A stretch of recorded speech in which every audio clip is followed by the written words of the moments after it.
This is Pat Andwan. I'll let her go ahead. Thank you. Move some of the stuff here.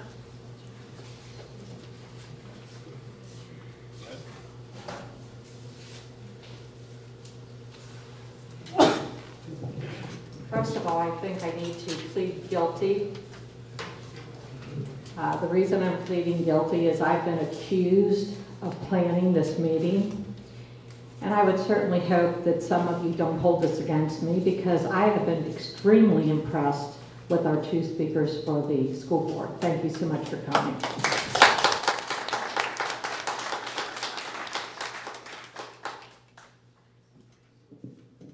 First, I'll give you my bio, and then I'll move into the assigned questions.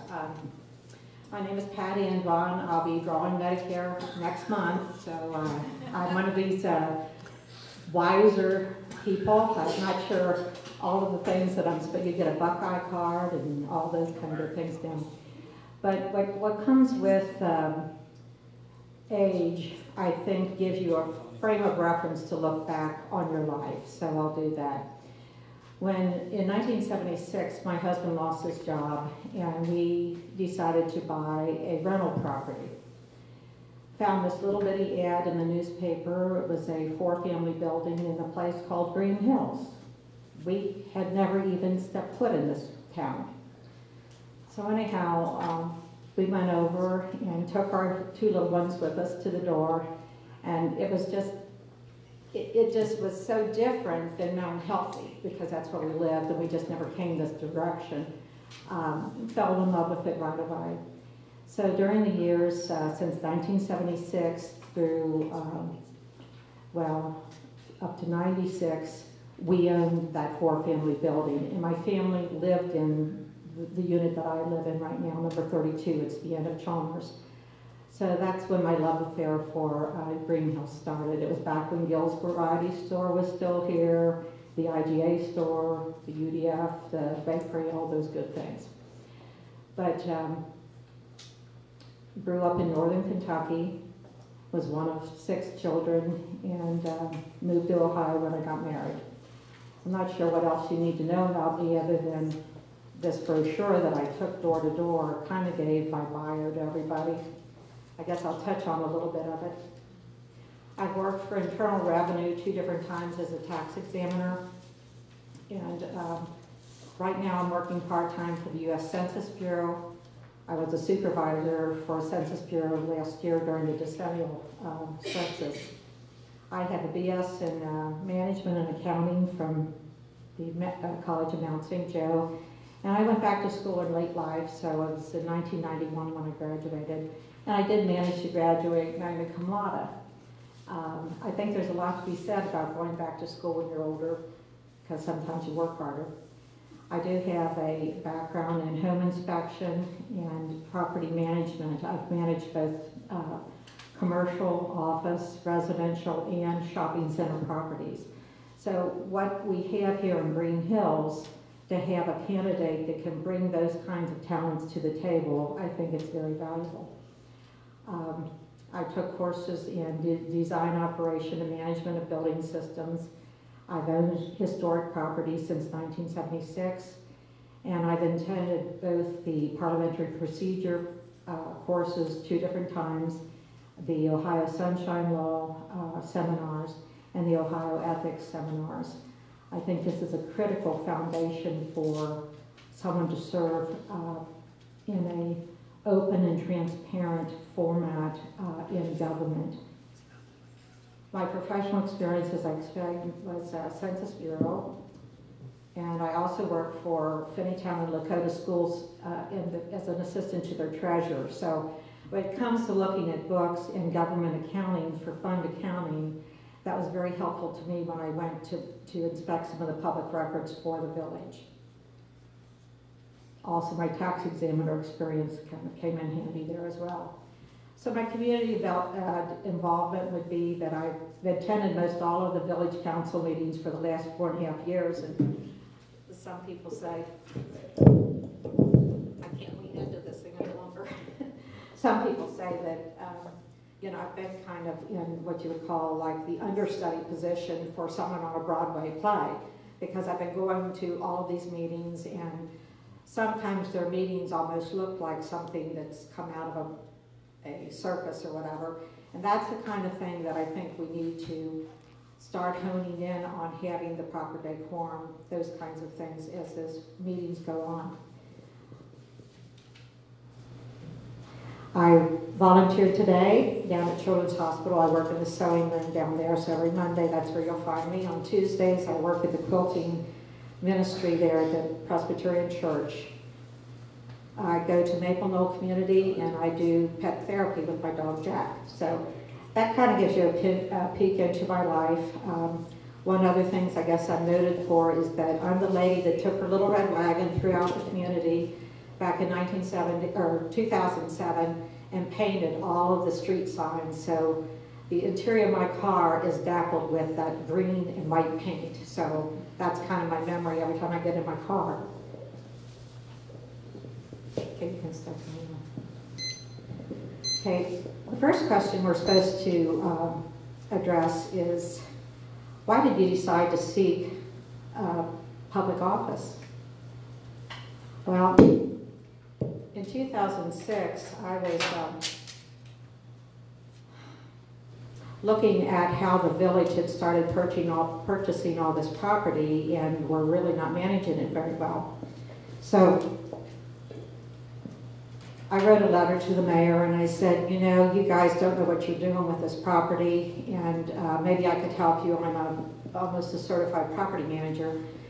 So that was about the time that the Norwood decision on eminent domain came through and kind of shut down their plans to take over some of these properties and tear them down. So I worked for the village as a contractor for about a year rehabbing, and so I'm intimately acquainted with the buildings and also with the challenges of doing repairs in them, those kinds of things. I'm in love with Greenhills historic property.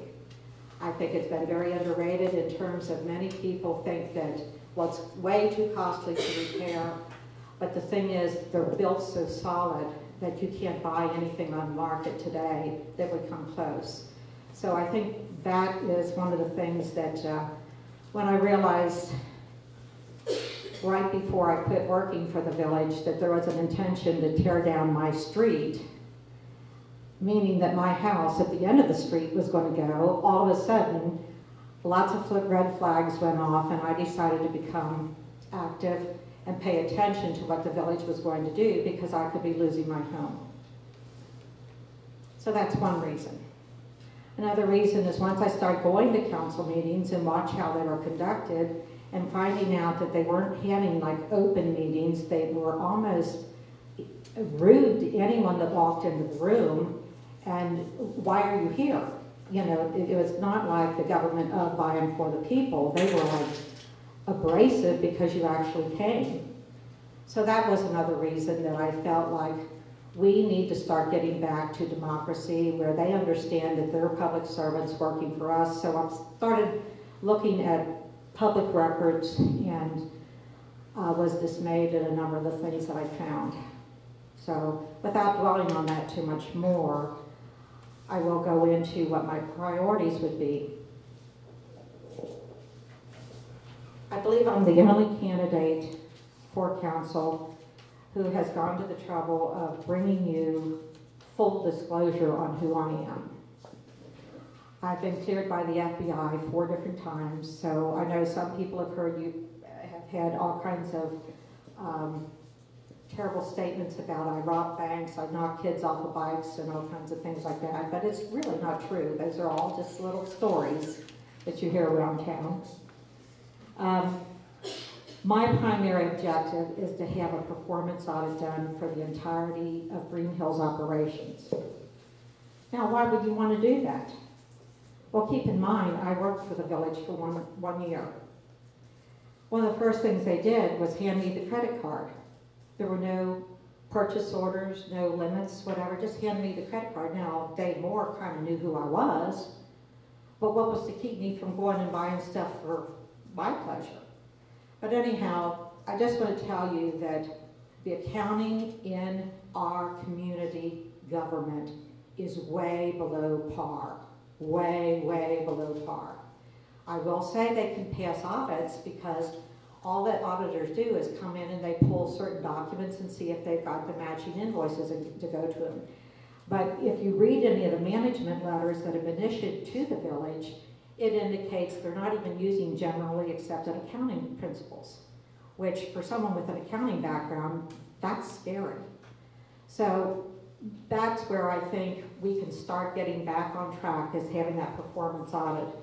Because if we have it over the entirety of the operations of Greenhills, it will show us where are we spending too much money, where do we have too much personnel, where can we contract things out, those kinds of things. There's an objective third party.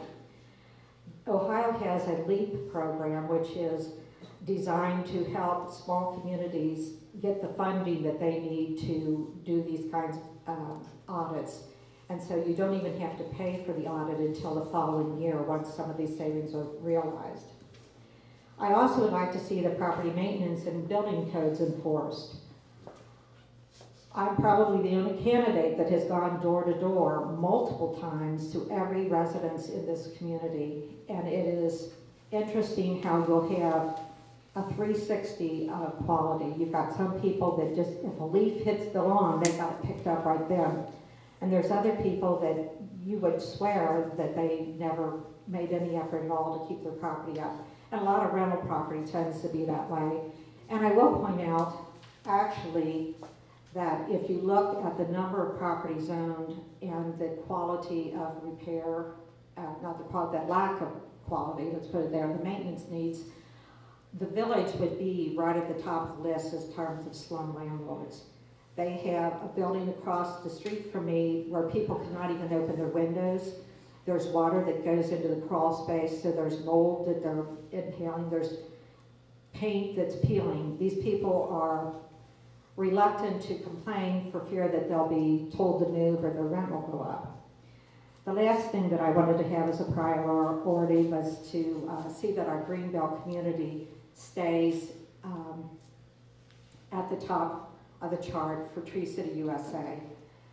The shame of it is there's been a sham of saying that we are a tree city, when in reality we don't have a tree commission, when in reality we really don't have a bona fide tree plan. And you can drive up and down the streets and see just mismatched trees all over. So those were the three things that I felt would get off to a good start to bring our priorities for my, when I run for office and when I'm elected. That's where I would see it. Thank you.